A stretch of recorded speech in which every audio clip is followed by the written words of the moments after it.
4 मई 2026 जिस प्रकार से बंगाल में नई सरकार को जिस प्रकार से जीत हासिल हुई है, और विशेषकर हम लोग देख पाते हैं कि जो युवा है, देश के युवा ही भविष्य का निर्माण करते हैं। और नई सरकार को बनाने के ऊपर में हमारी जो नई पीढ़ी है, जो युवा है, उनका काफी कुछ योगदान, क्योंकि हम लोग जब प्रचार प्रसार के दौरान में हम लोग बहुत कुछ नोटिस किए थे कि युवाओं ने नई सरकार को बनाने के ऊपर में बढ़ चढ़ कर योगदान दिया था। विशेषकर चाय बागान के जो यूथ हैं, उनकी जो समस्याएं हैं, उनकी जो तकलीफ है, वो पूर्व जो सरकार है शायद फुलफिल नहीं कर पाई थी या फिर करने में असक्षम लगी, जिसके वजह से चाय बागान के युवाओं ने भी काफी बढ़ चढ़ के नई सरकार को बनाने में एक अलग ही रोल अदा किया है। युवाओं की समस्याओं के ऊपर में क्या चिंता भावना कर रही है और किन मुद्दों के ऊपर में काम करेगी, उसे हम काफी कुछ ध्यान केंद्रित करने की कोशिश करेंगे। तो उसी वक्त में हमारे साथ में जुड़े हैं एक भाई हैं, जो हम इनसे जानेंगे इनका परिचय और उन युवाओं के मुद्दों के ऊपर में कुछ पॉइंट्स कलेक्ट करने की कोशिश करेंगे। तो आपका परिचय दीजिए। जोहार, मेरा नाम प्रताप तिर्की है। मैं सैदाबाद चाय बागान से हूँ। और हम जानना चाहेंगे, क्योंकि आप भी एक युवा से आते हैं, हम लोग भी एक युवा से आते हैं, तो युवाओं की काफी कुछ जो समस्या है उनके ऊपर में सरकार का ध्यान नहीं जाता है।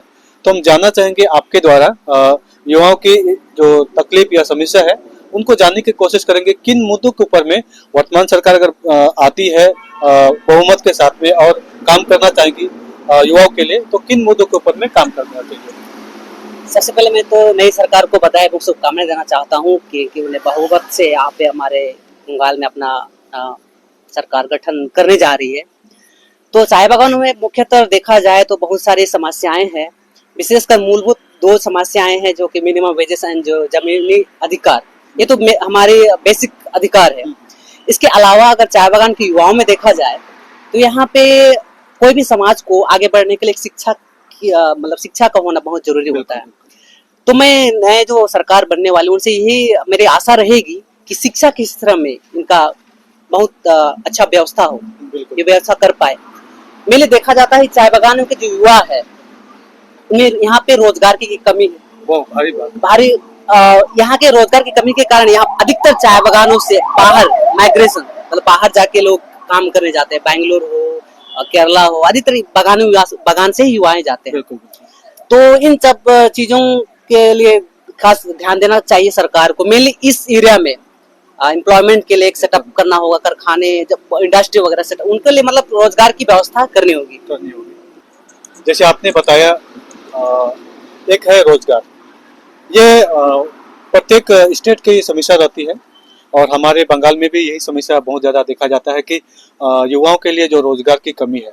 तो वर्तमान जो सरकार है वो काफ़ी कुछ एक कमिटमेंट के तौर पर हम लोग देखें कि युवाओं के लिए एक विकल्प लेके आएगी। अच्छा सुनहरा मौका अगर हम लोग इस सरकार को देते हैं तो युवाओं के रोजगार के लिए काफ़ी कुछ कोशिश करेगी और माइग्रेशन जिससे कि काफ़ी कम हो जाए। और हम जानना चाहेंगे अगला जो क्या मुद्दा है युवाओं की या क्या समस्या है, उनके ऊपर में आप बताइए। मेरा अगर दूसरा मुद्दा देखा जाए तो इस एरिया में भी एक कोचिंग सेंटर, जैसे कि स्टूडेंट के लिए कॉम्पिटिटिव एग्जाम वगैरह की तैयारी करते हैं, उनके लिए बेटर प्लेटफॉर्म नहीं मिल पाता है। तो चाय बागानों में देखा जाए तो यहाँ भी अच्छे कुछ गवर्नमेंट के द्वारा कुछ ऐसा मुहिम चला जाए यहाँ पे कॉम्पिटिटिव एग्जाम की तैयारी। मेनली जो ट्राइबल डेवलपमेंट फंड वगैरह से जो फंड आते हैं उनके द्वारा अगर यहाँ के युवाओं के लिए मेनली कोचिंग वगैरह की व्यवस्था की जाए तो वो आगे बढ़ने के लिए उनके लिए बहुत सहायक होगी। और इनके साथ साथ देखा जाए तो युवाओं में अगर रोजगार के लिए जाए तो अभी मेनली हमारे वेस्ट बंगाल में बहुत अरसों से ये देखा जा रहा है कि हमारे जो मेनली इधर एसटी हम लोग समुदाय के लोग आते हैं, यहाँ पे भी हम लोग देख रहे हैं कि काफी फेक एसटी सर्टिफिकेट बनाए जा रहे हैं। तो इस विषय पर मैं कहना चाहूंगा सरकार को मेनली ध्यान देना चाहिए कि इन सब विषय पर जो लोग बाहरी लोग या फिर अन्य जो भी लोग फेक एसटी सर्टिफिकेट जो बना रहे हैं, तो ये सब जो प्रक्रिया है उनमें गवर्नमेंट की ओर से एक अच्छी कड़ी निगरानी चाहिए कि जो इनके लायक है उन्हीं को ये सर्टिफिकेट इशू किया जाए। हमारे लोगों को, बहुत सारे लोगों को ये होता है कि हमारे लोगों को कास्ट सर्टिफिकेट बनाने बहुत दिक्कतें आ रही है, लेकिन अन्य दूसरे लोगों का इजीली बन जा रहा है। तो इन सब विषयों पर गवर्नमेंट को ये ध्यान देना चाहिए ताकि हमारे लोग अपना जो अधिकार है उनको पा सके। भाई ने बिल्कुल सही बात बोला, क्योंकि हमारे लोगों का आदिवासी तो है और आदिवासी होने के नाते उनको कास्ट सर्टिफिकेट के लिए काफी कुछ सुविधाएं देने की बात जो पूर्व सरकार थी उनके द्वारा कहा गया था, लेकिन देखा गया कि काफी कुछ फेक जो कास्ट सर्टिफिकेट बनाए गए, जिसकी वजह से क्या हो रहा है कि हमारे जो भी एलिजिबल जो लड़के लड़कियां हैं उनका जो वैकेंसी है वो किसी और को मिल जा रहा है। इससे क्या हो रहा है कि हमारे लोगों को जो रोजगार की एक अपॉर्चुनिटी मिलने वाली थी वो उनके हक और अधिकार से वंचित हो जाते हैं वो लोग। तो सरकार के जो गुहार किया जा रहा है, क्योंकि भारी मतों से जब युवाओं ने नई सरकार को गठन करने में जब सहयोग किया है, तो मुझे भी लगता है कि सरकार को इसके ऊपर में विशेष ध्यान देना चाहिए और जो फेक सर्टिफिकेट है इसके ऊपर में कड़ी निगरानी रखते हुए जो भी इशू किए गए उनके ऊपर में छानबीन करके उनको रद्द किया जाए, और जो नए बनते हैं तो उनके ऊपर में काफी कुछ निगरानी करने के बाद में, क्योंकि हमारे लोगों को कास्ट सर्टिफिकेट बनाने के लिए एक प्रोसेस बोला जाता है कि 30 डेज के अंदर में बन जाना चाहिए, लेकिन 2 साल 3 साल क्या 10 साल बनने की कोशिश करने के बावजूद भी नहीं बन रही है। तो मैं भाई के इस पॉइंट से काफी कुछ संतुष्ट हूँ और मुझे भी लगता है, क्योंकि हम लोगों ने भी काफी बढ़ चढ़ के नई सरकार को बनाने में सहयोग किया है।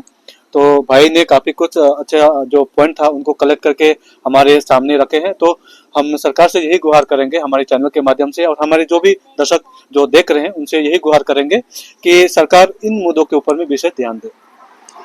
हमारे साथ में जुड़ने के लिए भाई को काफी कुछ धन्यवाद हम लोग देंगे, और काफी कुछ इम्पोर्टेंट मुद्दों के ऊपर में उन्होंने बात रखा, तो सरकार तक पहुंचाने के लिए हम बिल्कुल कोशिश करेंगे। धन्यवाद। अभी हमारे साथ में और एक भाई हैं, भाई से हम लोग जानना चाहेंगे उनका परिचय और किन मुद्दों के ऊपर में बात रखना चाहेंगे, क्योंकि युवाओं ने जिस प्रकार से बढ़ चढ़ के नई सरकार को सहयोग दिया है सरकार गठन करने के लिए, तो हमें भी एक अपॉर्चुनिटी मिलना चाहिए, मौका मिलना चाहिए अपने यूथ के मुद्दों को रखने के लिए। तो हम भाई से जानना चाहेंगे उनका परिचय और उन मुद्दों के। मेरा नाम राज का है। मैं दार्जिलिंग जिला का पंचुदा ब्लॉक का विधाननगर 2 नंबर ग्राम पंचायत का डांगापड़ा का बासिंदा हूँ। तो मैं वही बोलना चाहूँगा, आप लोग सबों को पता है कि 34 साल सीपीएम ने राज किया, उसके बाद में 2011 में टीएमसी गवर्नमेंट आई, उसके बाद बहुत सारा वादा किया गया सबके साथ में। बंगाल में 23 जिला है, सबों के साथ में बहुत सारा वादा किया गया, लेकिन सबसे ज्यादा वंचित हुए हम लोग ताराई और डुवर्स के जो चाय बागान, जहाँ से मैं भी बिलोंग करता हूँ, वहाँ के बासिंदा है कि नहीं। वो लोग बोला गया कि आप लोगों को ये दिया जाएगा वो दिया जाएगा, हर समय चुनाव से पहले ऐसे ही बोला जाता है, चुनावी वादा किया जाता है, लेकिन हम लोग हमेशा से ही वादों से वंचित रह जाते हैं, बिल्कुल कुछ नहीं मिलता। जैसे कि आप लोगों को पता है तृणमूल कांग्रेस ने बोला था कि 5 डिसमिल जमीन मिलेगा, वो लोग हम लोग सिरे से खर्च कर दिए थे कि हम लोग को नहीं चाहिए। क्यों? क्यों हम लोग को जो हम लोग का ऑक्युपाइड जगह है या फिर जहाँ पे हम लोग रहते हैं वो जगह ही हम लोग को चाहिए, वो भी विफल हो गई।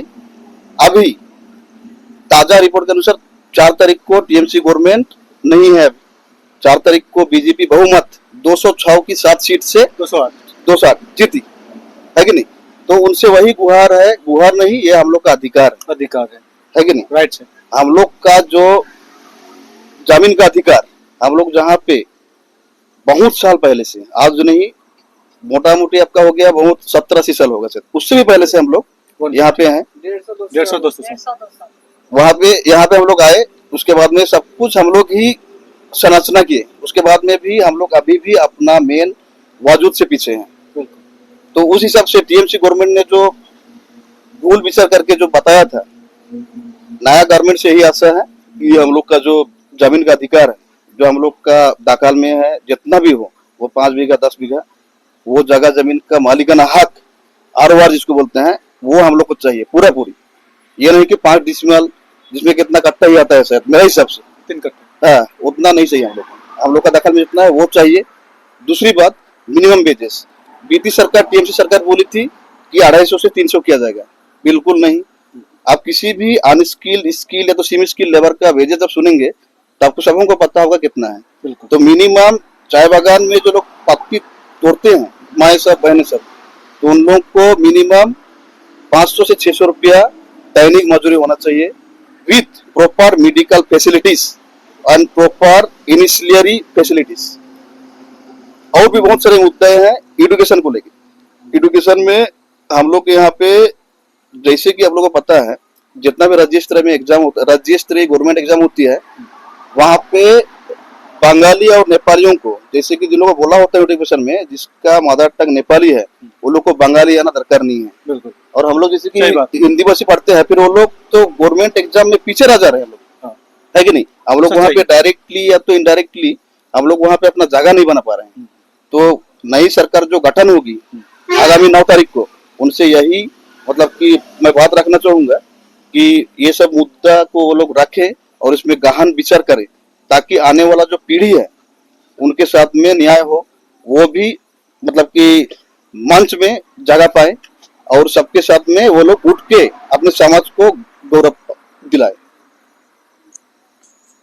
ओवरऑल भाई ने काफी कुछ मुद्दों को काफी स्पष्ट तरीके से हमारे सामने रखा, और क्योंकि इनका जो यूथ है उनका हक बनता है उनके रोजगार के ऊपर में, उनके शिक्षा के व्यवस्था के ऊपर में, या फिर ऐसा कोई प्लेटफॉर्म चाहिए जो कि हम अपने आप को तैयार कर पाएं, अपने फ्यूचर को तैयार करने के लिए।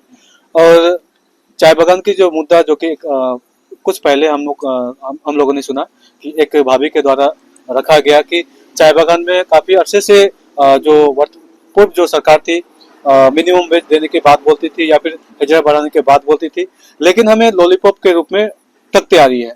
तो हम चाहेंगे वर्तमान सरकार से भी कि जो आपने कमिटमेंट किया है, जो भी आपने मैनिफेस्टो के द्वारा में हमारे तक मैसेज पहुंचाया है, हमारे चैनल के माध्यम से जो यूथ आप तक मैसेज पहुंचाना चाहते हैं कि चाय बागान में मिनिमम वेज लागू होना चाहिए, और जमीन का अधिकार, क्योंकि काफी लंबे अरसे से जमीन का जो अधिकार है उसके आदिवासी लोग, चाय बागान के लोग लड़ते आ रहे हैं, लेकिन आज तक उनको जमीन का अधिकार नहीं दिया गया है, उनको जमीन का अधिकार से वंचित रखा गया है। और इस उम्मीद और आस के साथ में जो नई सरकार जो हमारे मांगों को, हमारे मुद्दों को सुनेगी, इस भरोसा के साथ, उम्मीद के साथ में नई सरकार को बनाने के लिए काफी कुछ योगदान जब किए हैं, तो वर्तमान जो सरकार आ रही है 9 तारीख से गठन होने के बाद हमारे चाय बागान के मुद्दों के ऊपर में विशेष ध्यान करें। यही मैं सरकार से भी गुहार करूंगा, हमारे यूथ के जो मैसेज है हमारे चैनल के माध्यम से।